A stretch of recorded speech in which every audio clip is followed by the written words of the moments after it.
Marielle, tu lances peut-être une première discussion. Oui, Philippe et tout le monde. Je suis aux anges d'entendre dire c'est si rare que c'est du poème que les sciences sociales peut-être ont besoin dans leur dialogue avec la littérature, parce que cet appariement ou ce dialogue, cette conversation en général que les sciences sociales ont avec la littérature, elles l'ont presque exclusivement avec le roman, et même avec un canton assez restreint du roman, qui est le roman réaliste. Ce qui fait qu'en effet, on se pose essentiellement des problèmes de narrativité, de fictionnalité, et qu'on ne parle pas de cette rage de l'expression dont parle Ponge. Alors, merci infiniment d'avoir dit ça. Alors, c'est en fait exactement ce que j'essaierai de dire tout à l'heure, avec justement une sensibilité poétique et une sensibilité syntaxique à ces questions, mais je le réserve pour plus tard. Et peut-être juste pour entamer un peu la conversation, trois petites remarques. Donc moi, j'enseigne la littérature en fait à l'EHESS. Je me laisse guider par les textes littéraires. C'est vraiment mon bain, ma méthode, mon terrain, les phrases.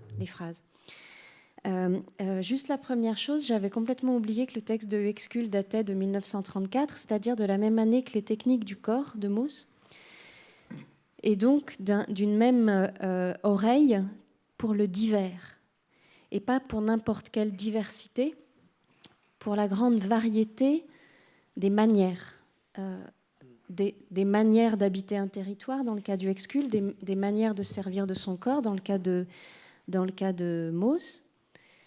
Et ça reconduit aussi immédiatement à Ponge, puisque Ponge ne fait pas le poème d'une chose prise dans sa solitude ou dans son unicité, mais à chaque fois le poème d'un mode d'être, d'un caractère, d'une façon de se tenir dans le vivant ou dans la matière.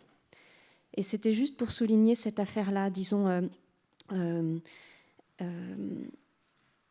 cette promenade dans d'autres êtres, cette promenade chez d'autres existants, c'est toujours une promenade dans d'autres styles d'être, dans d'autres manières d'être. Et il y a toute une ontologie qui vient chez tous ces auteurs avec le besoin du dépaysement ou de l'élargissement. C'est-à-dire il faut être capable de compter à plus que 2 ou à plus que 3 sur les manières de se tenir dans le monde. Et effectivement, ça n'ajoute personne au catalogue des êtres auxquels on s'intéresse, mais ça découpe autrement la réalité, parce que tout simplement, une chose ou un objet ou un individu n'est plus jamais atomisé, mais devient l'espèce de représentant de toute une façon de se tenir dans l'existence. Et il me semble que c'est une des pistes de ce repeuplement.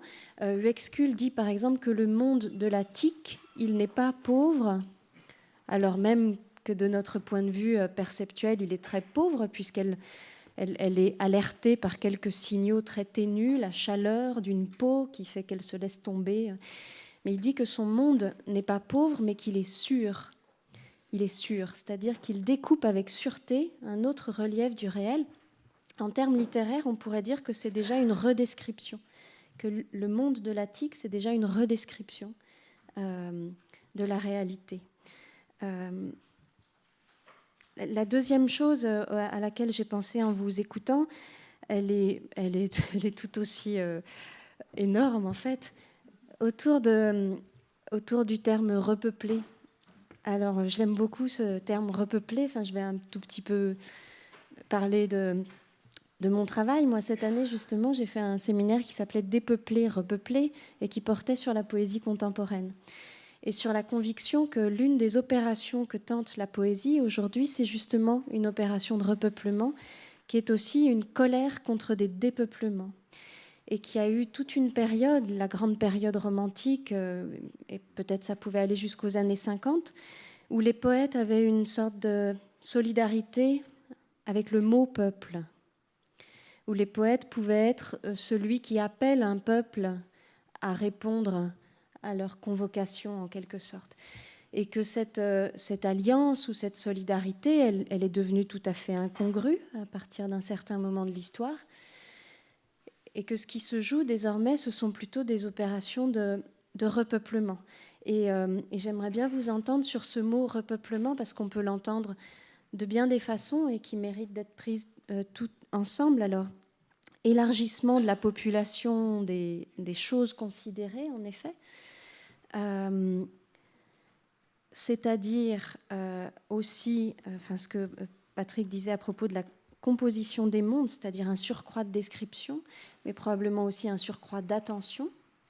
Donc il me semble que dans cet appel à renouer avec un lexique plus ample et à tenir en quelque sorte notre responsabilité de vivant parlant face à un monde muet ou autrement signifiant ou bruissant, elle tient aussi à un élargissement de l'écoute et de l'attention et de la perception. Il ne s'agit pas seulement de regarnir un monde, il s'agit aussi d'avoir l'oreille plus affûtée. Mais il me semble qu'il y a aussi dans cette idée d'un repeuplement une vraie colère ou réaction à des dépeuplements, c'est-à-dire aussi à des façons de ne plus faire peuple, ou pour ce qui est de la poésie ou de la littérature, par exemple, d'avoir désaimé le peuple qu'elle a sous les yeux. Donc de dire qu'il n'y en a plus du peuple, alors que simplement elle en aurait bien voulu un autre, plus à son goût. Et voilà, donc j'aurais aimé vous interroger sur cette affaire de repeuplement. Et puis la dernière chose, qui est encore plus considérable du point de vue d'une oreille littéraire, c'est cette idée de l'insuffisance de la langue. Cette idée de l'insuffisance de la langue. Avec une culture, disons, de 20e, cette idée de l'insuffisance de la langue, elle résonne avec toutes sortes de moments qu'on a appelés misologiques, c'est-à-dire de moments où les écrivains, notamment, se sont trouvés en guerre contre leur propre médium, en guerre contre le langage. Ou par exemple, ils ont commencé à se défier du langage, à se défier de leur propre instrument. Et je trouve que la réflexion que vous proposez et aussi beaucoup d'aspects du livre de Romain Bertrand pourraient en quelque sorte prendre leur parti par rapport à cette affaire-là, parce que je ne crois pas que vous soyez misologue, c'est-à-dire désireux d'accuser le langage.